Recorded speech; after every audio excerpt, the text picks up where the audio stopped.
तुलसी का पूर्व जन्म में नाम वृंदा था। वे एक अत्यंत धर्मपरायण, पतिव्रता और भगवान विष्णु की अनन्य भक्त थीं। उनका विवाह असुरराज शंखचूड़, कुछ कथाओं में जालंधर से हुआ था।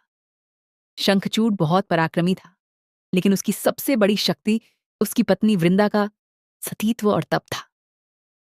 वृंदा की पवित्रता इतनी महान थी कि जब तक उनका पतिव्रता धर्म अटल रहा, तब तक कोई भी देवता शंखचूड़ को पराजित नहीं कर सका। यहां तक कि स्वयं शिवा भी उसे युद्ध में नहीं हरा पाए। समय बीतने पर शंखचूड़ ने स्वर्ग पर अधिकार कर लिया और देवताओं को पराजित कर दिया। संकट में पड़े सभी देवता भगवान विष्णु के पास पहुंचे। विष्णु जी समझ गए कि जब तक वृंदा का सतीत्व भंग नहीं होगा, तब तक शंखचूड़ का वध असंभव है।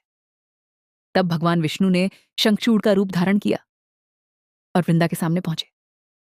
वृंदा ने उन्हें अपना पति समझकर उनका स्वागत किया और उनके चरण स्पर्श किए। उसी क्षण उनका सतीत्व भंग हो गया।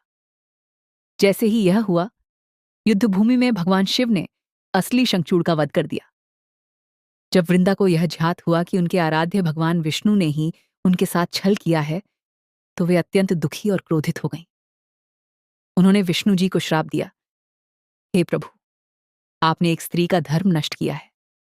आपका हृदय पत्थर के समान कठोर है, इसलिए आप पत्थर बन जाए। भगवान विष्णु ने उस श्राप को सहर्ष स्वीकार कर लिया और वे शालिग्राम रूप में प्रकट हुए। इसके बाद वृंदा ने अपने प्राण अग्नि को समर्पित कर दिए। उनकी भस्म से एक दिव्य और सुगंधित पौधा उत्पन्न हुआ, जिसे संसार ने तुलसी के नाम से जाना। भगवान विष्णु वृंदा की भक्ति और त्याग से अत्यंत प्रसन्न हुए।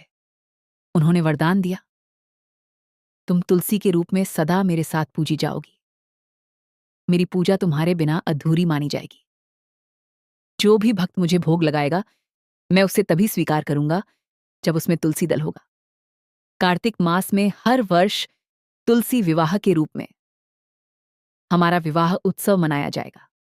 इसी कारण हिंदू धर्म में तुलसी को अत्यंत पवित्र माना जाता है और उन्हें हरिप्रिया अर्थात भगवान विष्णु की प्रिय कहा जाता है।